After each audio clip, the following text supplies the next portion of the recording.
hari ini kami dari Bank Aceh menyerahkan QRIS kepada Pemko, dalam hal ini BPKK, terhadap beberapa retribusi pajak hotel.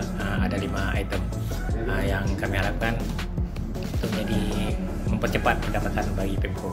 Kami harapkan dengan kegiatan QRIS ini akan lebih tingkat, dan ke depan kami harapkan ke sektor PBB, sehingga potensi pendapatan daerah dapat kita tingkatkan bersama.